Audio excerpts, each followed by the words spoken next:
봄이 다가오는 어느 날이었습니다. 경기도 용인군 용인면에서 사건이 일어납니다.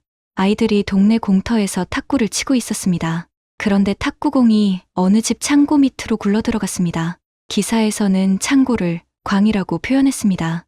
예전에 시골에 가면 광을 쉽게 볼 수 있었는데 보통 마당 한쪽이나 대문 옆에 위치한 창고였습니다. 그 광 밑으로 공이 굴러들어간 것입니다. 아이들은 탁구공을 찾으려고 창고를 기웃거렸고 이윽고 배수구로 머리를 집어넣습니다. 그런데 아이들은 기절초풍하고 말았습니다. 사람 발목이 보였던 것입니다. 아이들은 다시 2개의 거울을 이용해서 다시 그곳을 확인했습니다. 역시나 사람의 발목이었습니다.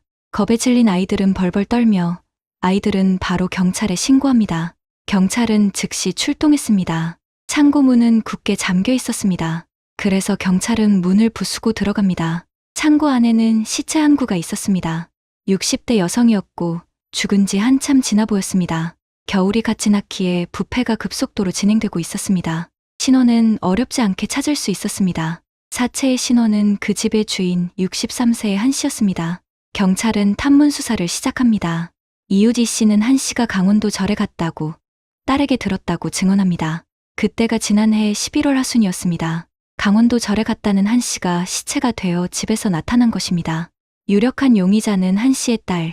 경찰은 본격적으로 용의자 수색에 나섭니다. 경찰은 얼마 지나지 않아 범인을 붙잡았는데 역시나 범인은 한 씨의 딸 25세의 조혜경이었습니다. 조혜경은 경찰에 붙잡혔는데도 뻔뻔하게 굴었습니다. 어머니를 죽였다는 죄책감을 어디에서도 찾을 수가 없었습니다. 도대체 왜 이런 패륜을 벌인 것일까요? 사건의 진상은 이랬습니다. 1966년 11월 24일이었습니다. 조혜경과 어머니 한 씨는 아침부터 말다툼을 벌였습니다. 두 사람은 한 집에 함께 살았고 다른 가족은 없었습니다. 마을 주민이 말하길 조혜경이 어렸을 때는 두 사람은 화목했다고 합니다. 그런데 어느 순간부터 자주 다투기 시작했다고 합니다. 그날 아침부터 다툰 이유는 다른 아닌 조혜경의 남자 문제였습니다. 조혜경은 용인군청에 다니는 27세의 장 씨를 만나고 있었습니다. 그런데 장 씨는 유부남이었고 자식도 있었습니다.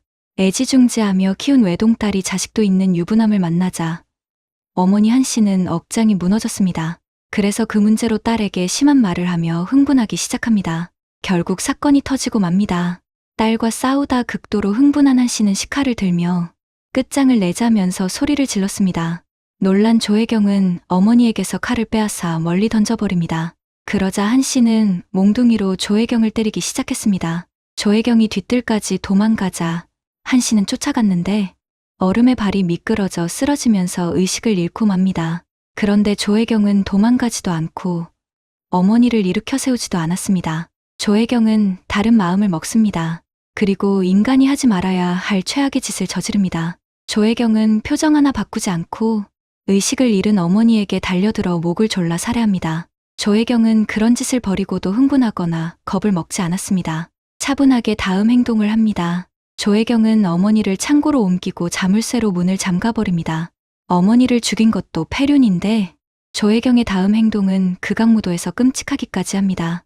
조혜경은 이웃 이 씨에게 어머니가 강원도 절에 갔다고 말하며 집을 봐달라고 부탁합니다. 그러고는 서울로 도주합니다.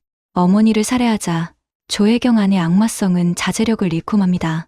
그녀는 숨어 살 생각은 전혀 하지 않고 서울에서 지내다가 2차례나 집에 내려갑니다. 조혜경이 어머니 살해 현장과 사체 은닉 장소에 내려간 이유는 돈 때문이었습니다. 시골에 내려간 조혜경은 창고 문을 열어 한 씨의 시체를 한참 뒤적입니다. 그러고는 부패된 손가락에서 금반지를 빼팔았고 어머니 한 씨가 노력해서 모은 예금 통장까지 가지고 와서 돈을 써버립니다. 어이없게도 조혜경은 그 돈을 불륜 상대인 유부남 장 씨와 함께 썼습니다. 조혜경은 어머니를 죽이고 어머니의 시체에서 금반지를 빼서 팔아버린 희대의 살인마였던 것입니다. 불륜을 저지른 유부남과 함께 탕진하면서 말입니다. 더 무서운 것은 그런 짓을 벌이면서도 감정의 변화가 크게 없었던 것입니다. 사이코패스가 아니었을까 의심되는 지점입니다. 언론에서 조혜경의 과거사를 공개합니다. 조혜경은 한국전쟁 전까지만 해도 아버지 조 씨와 어머니 한 씨의 사랑을 받으면서 자랐습니다. 그런데 부산에 피난을 가면서 아버지와 어머니가 이혼을 했습니다. 얼마 후 아버지 조 씨는 다른 여성과 재혼합니다. 어머니 한 씨는 외동딸 조혜경을 조용히 혼자 기르기 위해 용인면으로 옮겨 조혜경이 자라는 모습을 보는 낙으로 살았습니다. 어머니 한 씨에게 딸 조혜경은 삶의 전부였습니다. 그래서 조혜경에게 모든 것을 쏟아부었습니다. 조혜경은 당시로는 보기 드문 고학력자였습니다. 1960년 여고를 졸업한 조혜경은 서울에 있는 여대 국문과에 진학합니다. 그때부터 저명인사인 서울 아버지 집에서 학교를 다녔습니다. 아버지는 서울에서 가정을 꾸리고 살고 있었습니다. 처음으로 아버지의 애정을 느낀 조혜경은 행복했습니다. 서울대생과 사귀기도 하면서 행복한 시절을 보냈습니다. 어머니 한 씨는 외동딸이 몹시 보고 싶었습니다. 어머니에게는 딸밖에 없었으니 당연히 그럴 수밖에 없었습니다. 그래서 자주 딸을 찾아왔고 전 남편 집에서 묵어야만 했습니다. 이 문제 때문에 아버지 조 씨 가정에 불화가 생기기 시작하자 아버지는 딸을 다시 한 씨에게 돌려보냈습니다. 아버지 조 씨에게 중요한 것은 현재의 가정이었던 것입니다. 모처럼 행복했던 조혜경은 사귀던 청년과도 관계가 틀어졌고 결국 학교를 휴학하고 용인으로 내려왔습니다. 조혜경이 원한 것은 서울에 있는 번듯한 집에서 대학생을 사귀는 그런 삶이었습니다. 용인에 내려오자 조혜경은 서울 생활을 잊지 못해 방황했습니다. 극도로 외로웠던 조혜경은 전부터 자신에게 친절하게 대해주던 처자가 있는 장 씨와 불륜 관계에 빠지고 말았던 것입니다.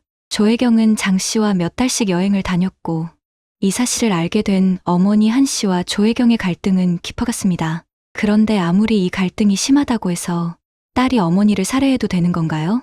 어머니의 시체, 그 손가락에서 반지를 빼다가 팔아도 되는 건가요? 조혜경의 심리는 일반인과 전혀 달라 보였습니다.